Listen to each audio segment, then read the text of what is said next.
कि ब्रिटेन में जब हम अंग्रेजों के शासन में नहीं थे तो हम चुनाव राजनीति नहीं करते थे, लेकिन 1947 के बाद तो ये देश आज़ाद हो गया है और एक चुनी हुई सरकार देश चला रही है। ऐसे में चुनाव राजनीति को इससे क्यों अलग रख रहे हैं आप? देखिए, चुनावी राजनीति से अलग इसलिए रख रहे हैं ना कि जब भी कोई पॉलिटिकल पार्टी कोई पॉलिटिकल एक्टिविटी करती है ना, तो सिर्फ यही सवाल पूछा जाता है कि कितना सीट जीतेंगे, कितना वोट आएगा। सवाल सीट और वोट का नहीं है। जीते हुए हैं ना प्रधानमंत्री, तो 2 बार जीते हैं ना, क्यों नहीं आ जाते हैं मणिपुर? सब कुछ है ना उनके पास, क्या नहीं है? 8,500 करोड़ का विमान है, 15 करोड़ की कार है, 10 लाख का सूट है, सब कुछ है ना उनके पास। एसपीजी कमांडो है, क्यों नहीं आते हैं मणिपुर? क्यों नहीं आ रहे हैं गृह मंत्री? 5 राज्यों का चुनाव हुआ था, 5 राज्य के चुनाव में एक चुनाव जो है वो नॉर्थ ईस्ट में भी हो रहा था, पूर्वोत्तर के राज्य में भी हो रहा था। आए थे प्रधानमंत्री, चुने हुए प्रधानमंत्री है ना, 303 सीट है ना। सिर्फ चुनाव पे हर चीज को सीमित कर देंगे तो फिर हमारे आंख के सामने जो अन्याय हो रहा है उसमें न्याय कौन ढूंढेगा? न्याय के लिए कौन लड़ेगा? हर चीज को अगर चुनाव पे ही सीमित कर देना है। राजनीति से हम इनकार नहीं कर रहे हैं, एक पॉलिटिकल पार्टी है, हम एनजीओ नहीं है, हम एनजीओ नहीं है, हम चुनाव लड़ते हैं, हम चुनाव लड़ेंगे, लेकिन सिर्फ चुनावी नफा नुकसान से हर चीज को देखेंगे तो इस देश का बंटवारा होता रहेगा, जैसे बंटवारा हो गया है मणिपुर का। सिर्फ वोट के गणित से नहीं आ रहे हैं ना, सुरक्षा के सवाल से तो नहीं है। हम लोग जब आ सकते हैं तो प्रधानमंत्री क्यों नहीं आ सकते हैं? मतलब वो सुरक्षा के सवाल से नहीं आ रहे हैं, वोट के गणित से नहीं आ रहे हैं। इसीलिए हम कह रहे हैं कि सिर्फ चुनाव का मसला नहीं है, लोगों के अन्याय के खिलाफ न्याय को स्थापित करने की बात है। चुनाव की बात कन्हैया जी इसलिए बार-बार की जा रही है क्योंकि सत्ता में आएंगे तभी न्याय का हक जनता को दे पाएंगे आप।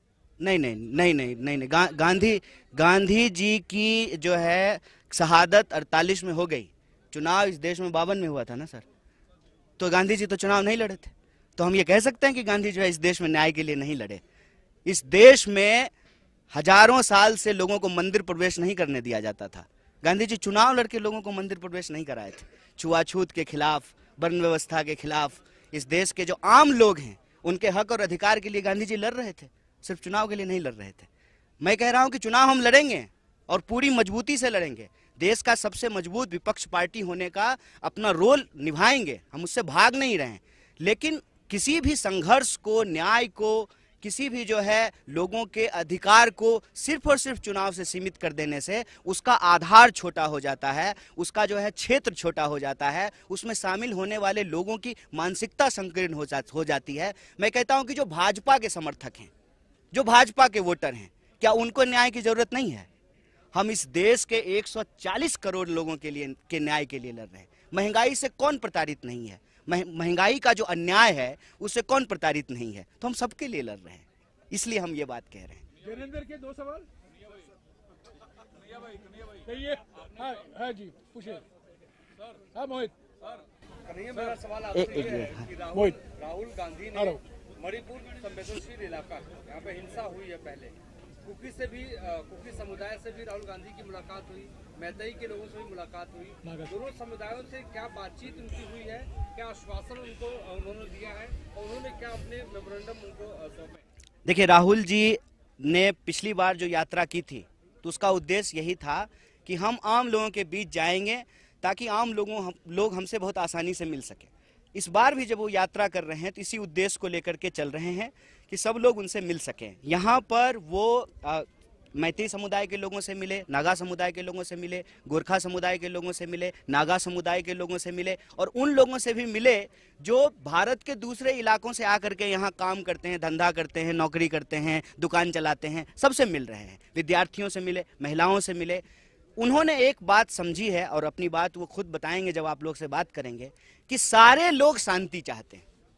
आप किसी से भी बात करके देख लीजिए, पोस्टर चाहे किसी भी समुदाय के द्वारा लगाया गया हो, सब कह रहे हैं वी वांट पीस।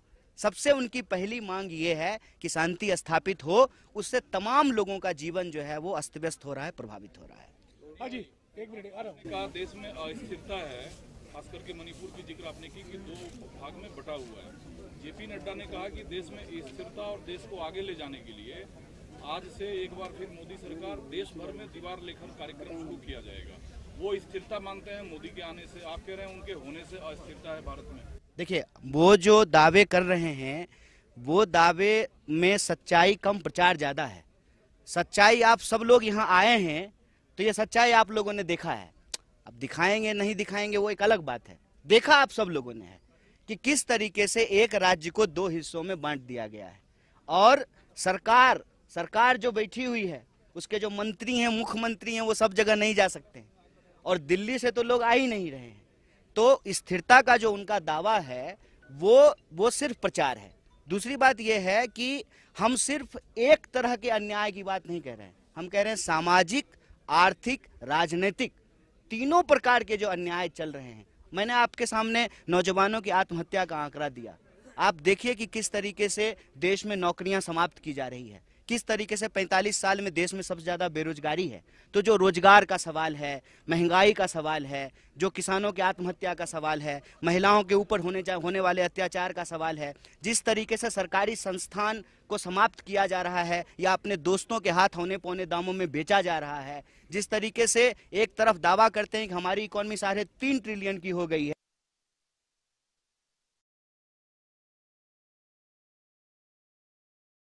है, इसका जो बेकारी है, उसका जो अत्याचार है, उसका जो अन्याय है, उस अन्याय के खिलाफ हम न्याय की स्थापना चाहते हैं। एक मिनट, मेरा सवाल सर आपसे नहीं, कन्हैया से अलग से मैनेज करो। कन्हैया से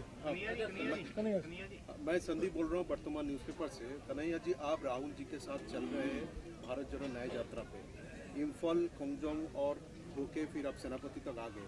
तो राहुल जी जो लोगों से मिले हैं, तो बस में चलते हुए आप लोगों के साथ उसका अनुभव कुछ शेयर किया कि उन्होंने कैसे न्याय का शांति का न्याय दिलवाएंगे। देखिए, ये जो यात्रा चल रही है भारत जोड़ो न्याय यात्रा, यह जो पिछली भारत जोड़ो यात्रा है उसके ही भाव और विचार को आगे लेकर के चल रही है। उस वक्त उन्होंने एक बात कही थी कि हम नफरत के बाजार में मोहब्बत की दुकान खोलना चाहते हैं।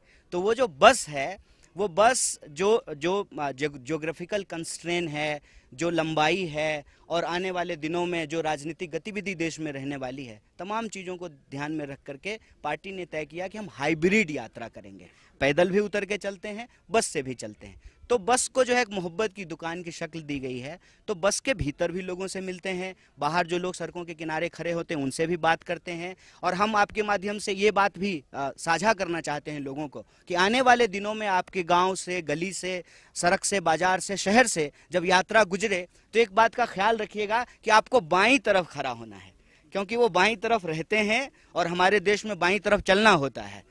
तो अब बाईं तरफ जो है आपको खड़ा रहना है और बाईं तरफ वो बैठते हैं, लोगों से मिलते हैं, बात करते हैं, उनके आग्रह पे जो है वो उतरते भी हैं। और वो जो है संस्कृत में एक बात कही भी जाती है, सदा भवानी दाहिनी सन्मुख रहे गणेश। तो लोग जो हैं बाईं तरफ रहते हैं, हमारे देश में बाईं तरफ हैं, वो चलेंगे।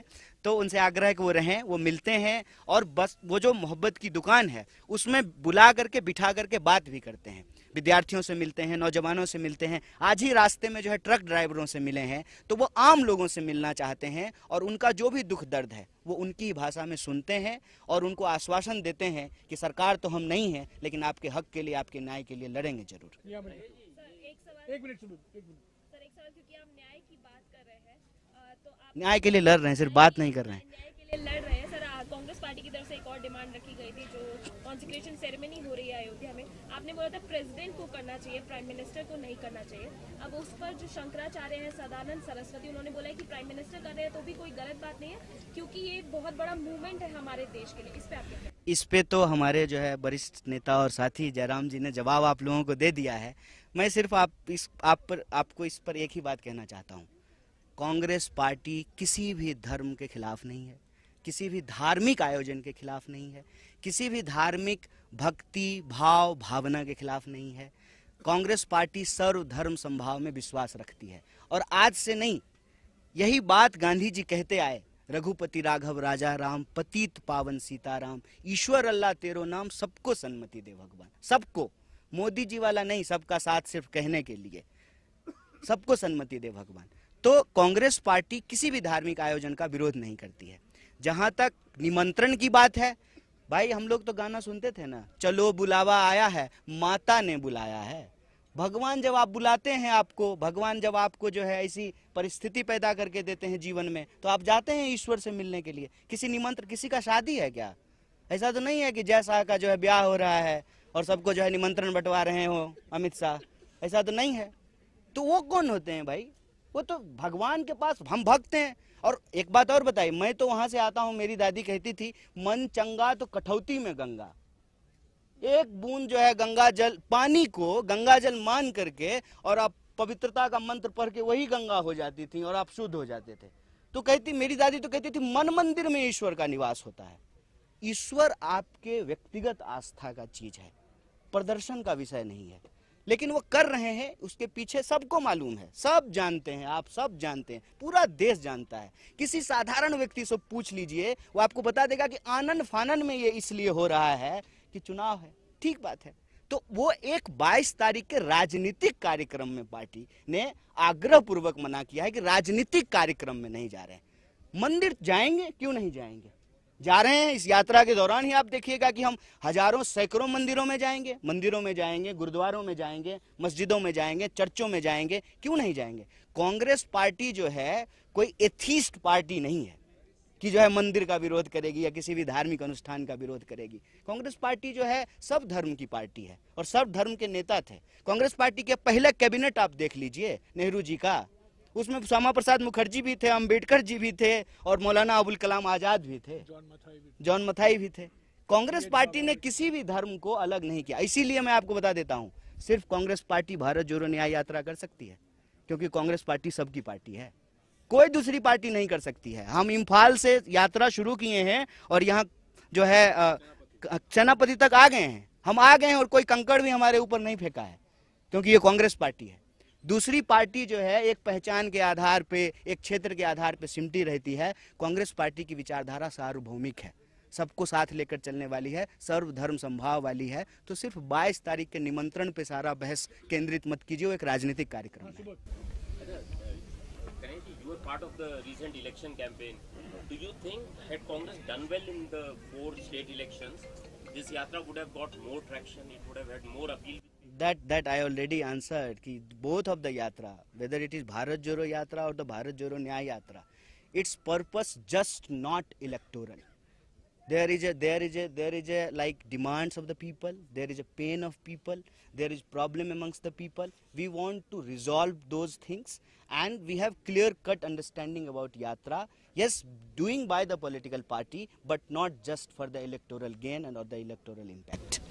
और सर आप लोग आप जयराम जी या राहुल गांधी बार बार भारत जोड़ो की बात कर रहे हैं, भारत में न्याय दिलाने की बात कर रहे हैं, लेकिन उसी बीच में बार बार मोहन भागवत के बयान आते हैं। आज उनका ताज़ा बयान आया है कि जो अयोध्या में ढाया गया वो गुलामी का प्रतीक ढाया गया। अच्छा, तो ऐसे आप लोग भारत जोड़ो या मोहन भागवत जी को बोलने का है, मतलब बोल पा रहे हैं आजकल। अच्छा, एक बात जान लीजिए, मोहन भागवत जी पहले मोदी जी के सामने एक इलेक्ट्रिक पोल का उद्घाटन करके पहले दिखा दें, फिर समझेंगे हम। जिस आदमी का मतलब अपनी पार्टी में जो लोग संघर्ष कर रहे हो, एक कह रहे हैं बिजली का खंभा का उद्घाटन करके हमको दिखा दें मोहन भागवत। अब बुजुर्ग आदमी हैं, आरएसएस के जो है तथाकथित प्रमुख हैं, सब कुछ अब मोदी जी के हाथ में है। हो सकता है मोदी जी आजकल कहे होंगे कि यही बोलिए, तो बेचारे बोल रहे हैं, उनसे हमको बड़ी सिंपैथी है। क्यों उनके बारे में बात कर रहे हैं हम लोग।